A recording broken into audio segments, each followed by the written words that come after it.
నాకే నిన్న morning time 7:50కి వెళ్ళిపోయాను మేడం కూరగాయల షాప్కి. మా బిడ్డను అక్కడ మా భార్యని కూరగాయల షాప్ కాడ నుంచి నేను మార్కెట్కి వెళ్ళాను. మార్కెట్కి వెళ్తే 8:15కి 8:20 మధ్యలో నాకు ఫోన్ చేసింది మా భార్య.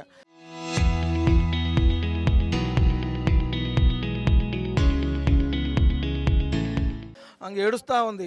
అయ్యా జనిమా ఊరేసుకుందానంటే ఎందుకు వేసుకుంది ఏంది అని అన్న. ఏమో తెలియదు అని అంటే ఎందుకు తెలియదు ఏంది అని మా భార్యని తిట్టాను. నేనంటే నేను వస్తున్నా బయలుదేరుతున్నా అని అన్న. బయలుదేరుతానని వచ్చి ఇక్కడికి వచ్చాను. వచ్చేసరికి తలుపు కొట్టుంది, ఇది బాలగొట్టుంది. నేను వెంటనే గాంధీ హాస్పిటల్కి వెళ్ళిపోయాను.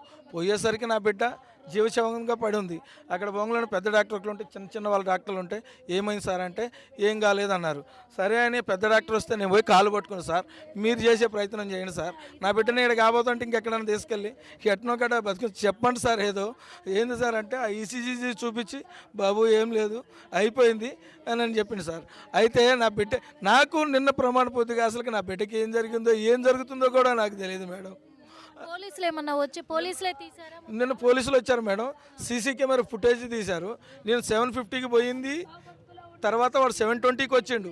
7:20కి వచ్చి మళ్ళీ 7:30 దాకా ఇంట్లో ఉన్నాడు. మళ్ళీ వచ్చినాడు. మళ్ళీ వచ్చి వెంటనే మా భార్య దగ్గర పోయి మా భార్యను తీసుకొని ఎక్కించుకొని వచ్చి తలుపు పగలగొట్టిండు. తలుపు పగలగొట్టినాడు. పగలగొట్టేసి మళ్ళీ ఏమంటే డోర్ కూడా వాడే ముందే ప్లాన్తో వచ్చి డోర్ పగలగొట్టేసి ఇంకంతే ఈ లోపల మా భార్య అరిసి వేరే పిల్లలు వస్తే దించారు. దించి ఇంకా హాస్పిటల్ తీసుకెళ్లారు. మీరు హాస్పిటల్ తీసుకెళ్ళండి అమ్మా ముందు నేను వస్తాను అని చేసిన. అది జరిగింది మేడం నిన్న.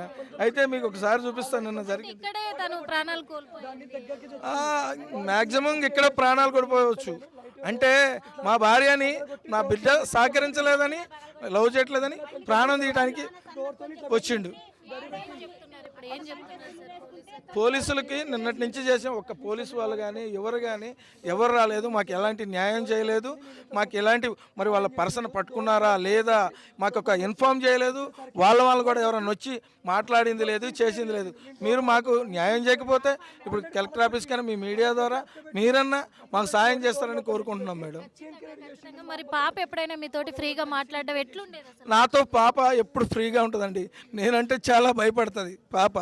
అంటే నేను చాలా ప్రాణంగా చూసుకుంటాను నా బిడ్డని. కానీ ఎప్పుడు నాకు ఇలాంటి విషయాలు చెప్పదు. కానీ నా బిడ్డ మీద నాకు నమ్మకం ఉంది కాబట్టి ఇలా చేస్తుందని కానీ ఏ ఉద్దేశం నాకు అసలు నిన్న జరిగేదాకా కూడా నాకు తెలియదు మేడం.